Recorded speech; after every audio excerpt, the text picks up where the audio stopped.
Hi, this is Dennis with Second Chance Tackle. Today I have the opportunity to work on a rather interesting Mitchell. This is a Mitchell 1040. It's late in their production cycle. It was made in Hong Kong, metal bodied, and this one's got an issue with the bail. It's not working. It's got a spring hanging out here, and I can only hope that as I get into this reel, it's just simply that somebody took the bail off and the spring is misset. If that spring is broken, this can become a project on what does this reel look like on the inside. All right, we're going to take a look on the inside. We're going to try and fix this bail issue, and we'll give it an overall a general service. We're going to start by removing the adjuster cap. One of the things you notice right away is this is not a pop top that you would find on a Mitchell 300. Rather, it's controlled by that cap itself. We can remove this, and this is a little clicker that's going to knock against the little ridges here. Kind of an interesting design, but that's going to serve as your bait alarm if you're fishing with a loose drag. It's going to let you know when your drag is letting out, and it's probably going to be effective. It's again a different setup from what you would find on some of the other reels. A lot of them have that little click ratchet underneath. In this case, it has the click tongue below, and it has the slots here to make that noise with. Okay, we're just going to set that aside. I like to put the cap right on top of that, and we're going to get underneath this reel. This reel seems like a very nicely made reel. It'll be at the end of the run when Mitchell was going bankrupt, and when Mitchell was no longer making the reels in France, but rather as I mentioned, this one was from Hong Kong. Others were made in Taiwan and the like. Well, what I'm working at right now is to get to this rotor, because if I can't solve the rotor spring issue, then the rest of it is well, just exploratory and learning about the reel. I can use an open end wrench here to remove the rotor nut, and while I'm doing that, I want to encourage you to subscribe to my channel if you do like to see how fishing reels are serviced and repaired, what causes them to break, who made them, and a little bit of the history behind that, and well, just general information on fishing reels and fishing, if that's something you like to do. If you do, then subscribing is the best way to do that, and well, using a notification button will also help you in seeing when I post, and then, well, you can see if those are videos that you would like to watch. To get to this, I don't know what happened here. Somebody probably had it apart if we still have the tag there. But I like to work on bails by removing the bail wire from the bail arm if you can make that screw move. A lot of times on these old reels, that screw is going to be rusted in there, and well, you have to plan an alternate way to do that. In this case, that screw came out, so we're very fortunate. And we're just going to put that right back in there so that we don't lose it as a part. You don't need to take this bail wire off unless you find that it gets in the way. We're going to remove the screw that holds the bail arm down now, and we'll get a look underneath about what this this setup is. That's a pretty easy setup. We're going to have a spring here, goes down, has the loop, and then ties into the side of the rotor case here.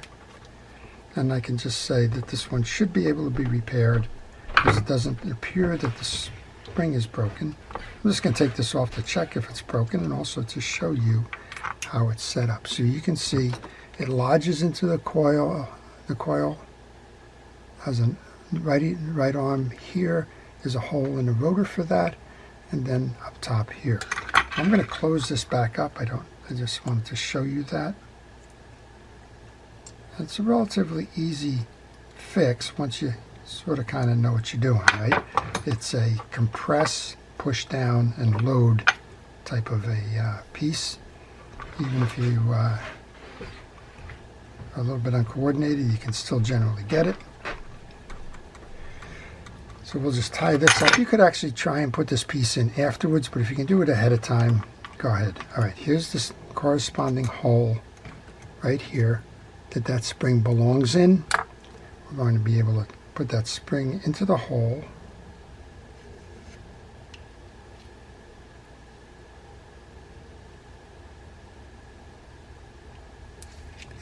And once you have it in the hole, turn and just push down, just like that.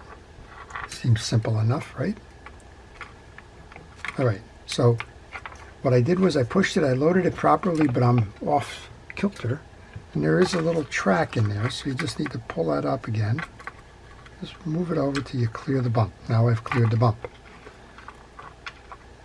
There's a bump stop there for the bail not to fall backwards, and I put it on the wrong side of the bail stop. Easy enough. Okay, let's tighten this down. And the first thing you'll notice is we're not missing a wire, and the second thing you'll notice is it's close to flush with the rotor case, which is what it should be. I'll take this screw out.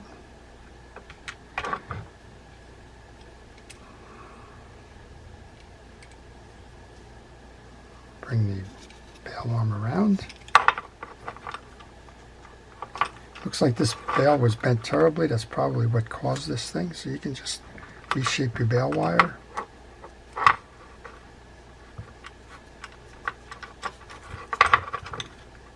I don't know why we're not pivoting here, but I'm going to use a little bit of penetrating oil here, see if we can't loosen that up.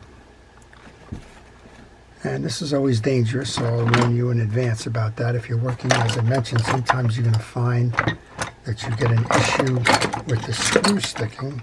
Sometimes it's this piece that'll also kind of stick. Looks like we're in pretty good shape with that. We'll do that one more time. I think what probably happened was this thing probably got stuck. Somebody thought it was internal and caused that issue. Well, you can see I've rebent this. That lines up with the hole now. And now we can take the tie-down screw and place that back in. I'm not sure if that got bent because the spring broke or if that got bent during usage or whatever, but that's okay. We've solved that issue here. Now that looks much more like a bail. And look what happens. The bail actually fires back. Very nice. I'm happy with that. Okay, well, time to get underneath this case then, find out what's going on here. I'm going to remove the 3 screws that are holding that case on. So there are 2 primary bail flip type mechanisms. You just saw one of them. The other one has a coil spring with a hook arm that goes inside the spring. But once you master the one, you can pretty much fix most bails and the way that most bails are fired. So a lot of the bails do use that setup that we just went through. So if you find that you've got a reel where the bail is not returning and not firing at all because of a broken spring, chances are you will find a setup like that, or the coil spring. And the coil spring, even though it has a different setup with that, well, it's a claw arm that looks like the number 7. Either way, it's a compress and push down. All right, I put those on my desk. This one is a shorter screw than these 2 are. Note that when we go time to put the side case back on. Let's get a look inside, see what's going on with this reel. Completely different design than the Mitchell 300. This is a crosswind arm type of an assembly. It has no bushing, no bearings, just a bushing up top here. Very clean. This reel should work pretty nice. Notice that there is a spring right here that you don't want to lose. All right, we're going to take out the crosswind arm, and look, this one looks like an upside down 6, I guess. Yeah, an upside down 6 rather than the number 9. Make sure you put it back that way. I like to put it right on the desk just the way it is. That should enable me to pull the main gear out. This should have a pin that just comes out.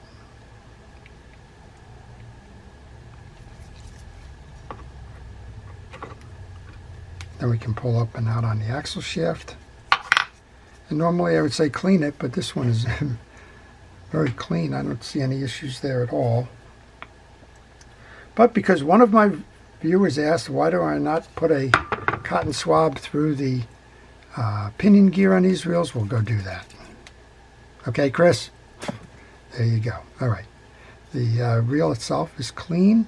If you like, if you want to see the rest of this, just pop up this little U-clip here. This whole assembly will just pull out, and you can investigate that further.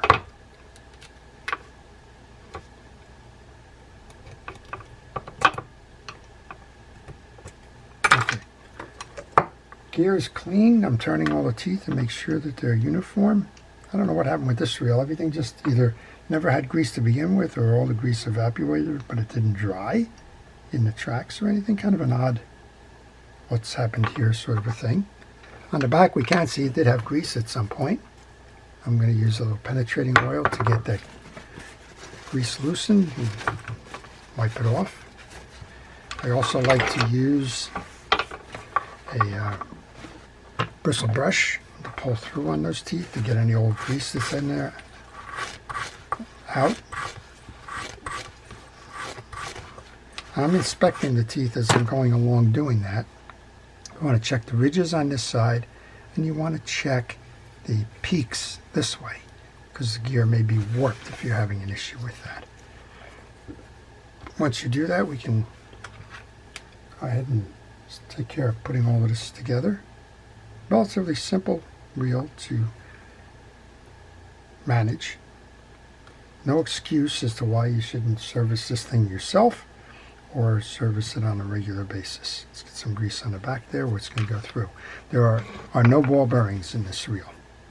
Okay, we can bring down our axle shaft. There's a little bit of dried grease on that. You'll notice that as I was pulling it out. Just a light coating of grease on the way in. Bring the axle shaft in, point this circle to you. Bring the main gear in. Bring your axle shaft down. Place the pin in it. That's the pin. Long side goes in. And that pin centers into the shaft. There's a grooved two-sided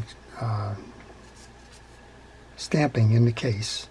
That's where that rides. That keeps that axle shaft straight. You have that in.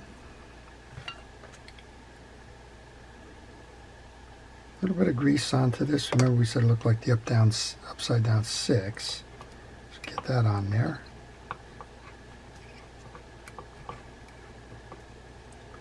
And then there's usually a shim washer that goes over that crosswind arm, and it happens to be that it's sitting here in the block. So we're going to take care of that. Now we have an anti-reverse here. So I like to set this to the off position. And when you load, going to load it in behind that, and then turn your main gear to make sure that you tighten the case.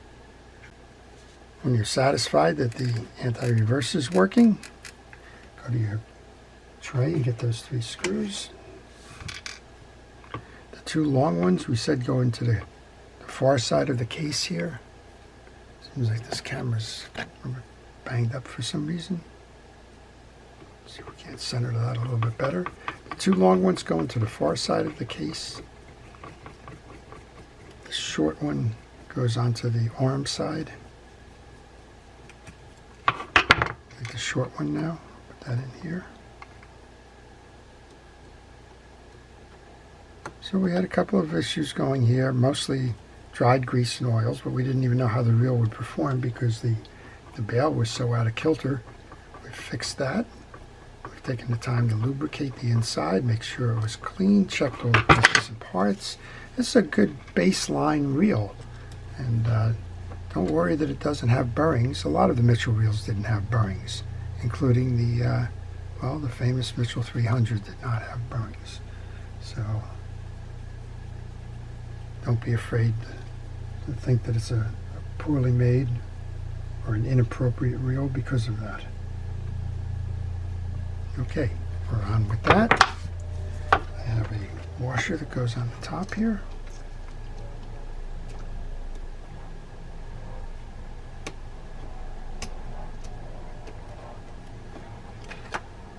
The rotor goes next.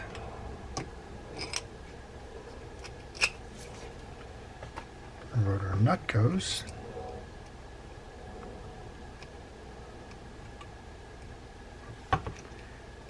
Take your time, make sure that you have this nut locked in properly. Don't fight it. If it's not being able to be turned by hand, stop and check. You may be cross-threading it. Bring that down, tighten that up. We have that spool height adjuster and that click mechanism. Next up is the spool. I want to just take a moment. I have a cloth here with a little bit of cleaner on it. Just clean that up. Bring this back in. Spool on. Now this has got sealed drag washers. You can't get them out, so don't fight. They're probably Teflon. Don't need to be serviced. Just leave them go. Tighten down on it. Make sure that your drag washers hold. Holds nicely. Let's grab the handle, get that back on. A little drop of oil where the handle is on the stem. Let's give it a test. Okay, the gloves are off. Let's give it a test. What did we do? We took the reel completely apart. First issue we had was that the bail wire was disconnected from the spring. We showed you how to reset all of that. We showed you the function behind that, so that now if you're working on any bail that has that setup, you know how to do that. Find the hole in the case, put the one tag in, find the hole in the bail arm, put the other tag in, drop it down to compress the spring, and put it over the pivot. Attach the screw, and you're in good condition there. Showed you that the bail wire is a little bit bent out, so we showed you how to realign that as well. We took off the case to show you the internal workings of that. We saw that there aren't any ball bearings in the reel, but that doesn't make it a bad reel. And we showed you how to re-grease, re-lube, and let's give it a test. Wow, that's a nice functioning reel, isn't it? Override works fine. And let's see what we got. Bail fires nicely. This reel's ready for return to Tom. I like it. I hope you've enjoyed that. I want to take a moment to thank our first responders and essential personnel and everybody who keeps us safe and out of harm's way. Also want to thank you for watching. I want to encourage you again to subscribe. If you have any questions, please leave them in the comment section. If you liked the video, please like it. This is Dennis with Second Chance Tackle, wishing everybody a great day. Thanks for watching.